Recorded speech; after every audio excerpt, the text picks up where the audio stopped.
현대 기술이 얼마나 발전해 왔는지는 믿기 어려울 정도예요. 과거의 기술들은 현재의 기술과 비견조차 할 수 없죠.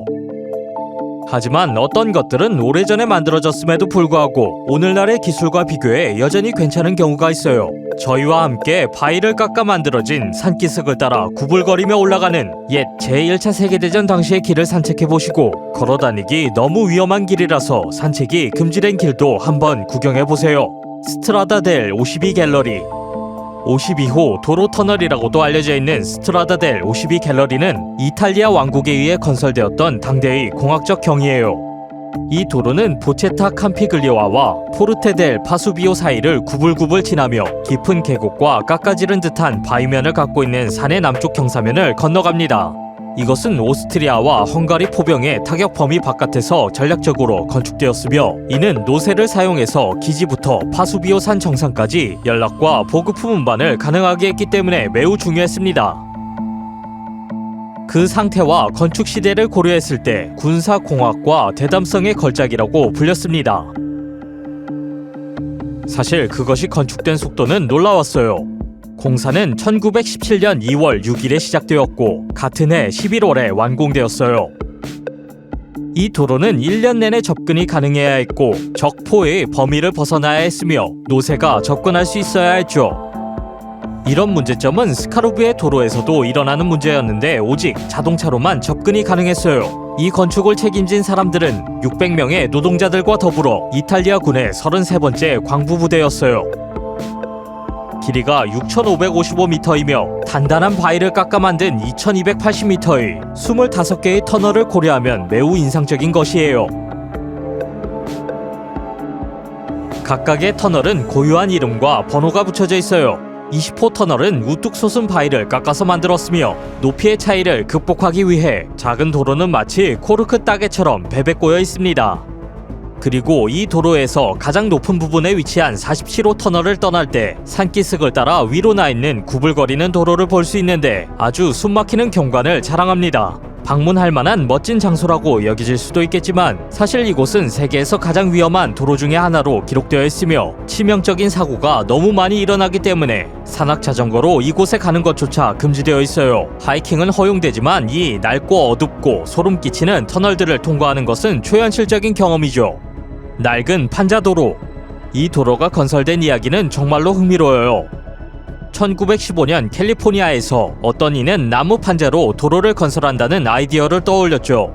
오늘날의 기준으로는 미친 소리 같지만 그것은 성공했어요. 로스앤젤레스는 대륙 횡단철도의 동쪽 종착역이 될 권리를 막 얻었는데 샌디에고의 시민 지도자들은 이 판자 도로를 제안함으로써 그 도시가 로스앤젤레스를 대신하여 남부 캘리포니아 도로 네트워크의 허브가 되도록 하려고 했죠. 이들 중에는 에드 플래처 대령이라는 도로 건설자가 있었는데 로스앤젤레스 이그제미너지 기자와 도로 경주를 한다는 제안을 받아들였죠. 이 도로 없는 경주는 남부 캘리포니아와 피닉스 사이의 최고의 경로를 결정하기 위한 것이었어요. 그 신문사의 기자는 로스앤젤레스에서 24시간 먼저 출발했고 플래처는 샌디에고에서 출발하게 되었어요. 플래처는 이동하는 사고를 가로지르며 말들을 사용해서 자동차를 모래에서 끌어내는 방법을 선택했어요. 그는 19.5시간 만에 경주를 이겼는데 당시에 그것은 불가능에 가까웠죠. 이 경주에서 승리해서 플래처는 13,000개의 나무 판자를 사는데 충분한 돈을 모았고 이 판자들은 샌디에고에서부터 캘리포니아의 홀트빌까지 배송되었어요. 이 도로는 너비 2.4m에 길이 3.7m인 판자들로 만들어졌으며 무게는 680kg에 달했고 각각의 판은 철봉으로 묶여 고정되었어요. 그것은 자동차용 철로 같은 것이었죠. 이 판자도로의 총 길이는 10.4km였고 건설하는데 2개월도 채 걸리지 않았어요. 이 도로는 지구상에서 가장 뜨거운 장소인 임페리얼 밸리의 메마른 사막 한복판에 있는 알고돈스 사구를 가로질렀습니다. 그것은 거의 건너기 불가능한 장애물이었죠. 이 도로는 성공적이었지만 판자에서 모래를 제거하기 위해 노새가 끄는 글개를 사용했던 정비팀이 판자에 흠집을 내게 되었어요. 그 도로는 실제로 1년밖에 가지 못했고 그 사실에도 불구하고 캘리포니아주의 고속도로위원회에 의해 채택되었어요. 이 도로의 일부는 캘리포니아의 그레이웰스 도로에서 발견할 수 있어요. 그랑 굴레 도로.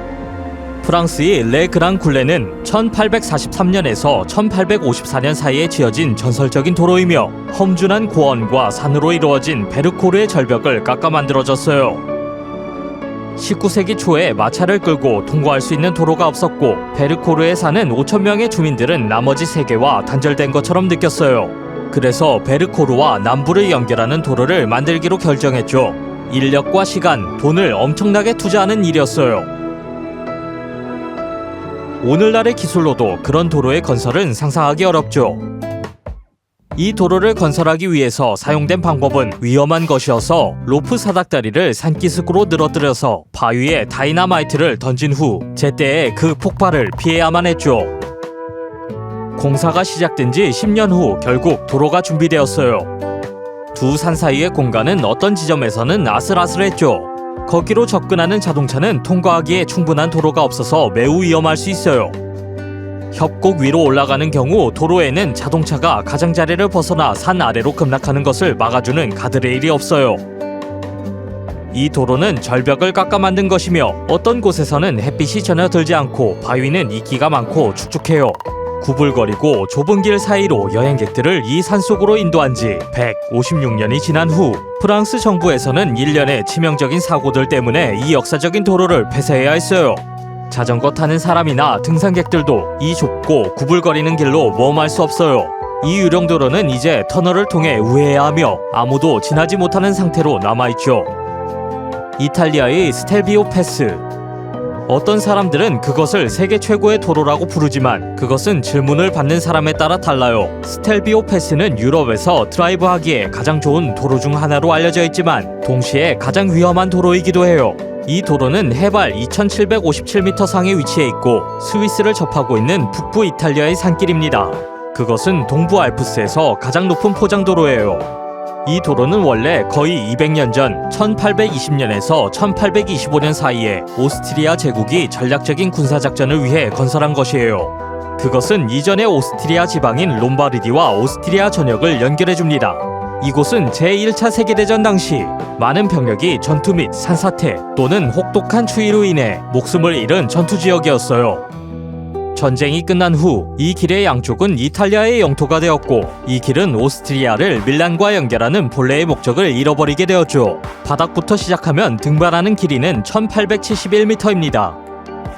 이 도로는 거의 변하지 않았으며 많은 사람들이 매년 자동차나 오토바이, 자전거로 여기에 올라가려고 시도합니다. 이 도로에는 엄청난 48개의 헤어핀 커브길이 있어요. 시베리아 고속도로. 이 고속도로는 가장 오래된 고속도로는 아니지만 정말 끔찍하게 길어요. 이 길은 강제 수용소의 수감자들에 의해 만들어졌으며 깨끗한 자동차 도로에서부터 포장이 잘 되지 않은 동쪽의 흙길에 이르기까지 아주 다양해요. 이 길은 1943km에 달하며 상트페테르부르크에서부터 블라디보스토크에까지 이어집니다. 이 독특한 위치 그리고 이 길이 아주 외딴 장소들을 지난다는 이유 때문에 여기에서는 험준한 지형을 만나볼 수 있으며 여러분이 이런 도전을 원하신다면 이 도로 전체는 여러분의 버킷리스트 꼭대기에 올라야 해요. 오늘날 대부분의 고속도로는 포장되어 있으며 운전은 별탈 없이 편하네요. 하지만 이 중에 일부는 아주 불길하고 위험해요. 어떤 도로는 정부에서 관리가 불가능하기 때문에 상태가 끔찍하고요.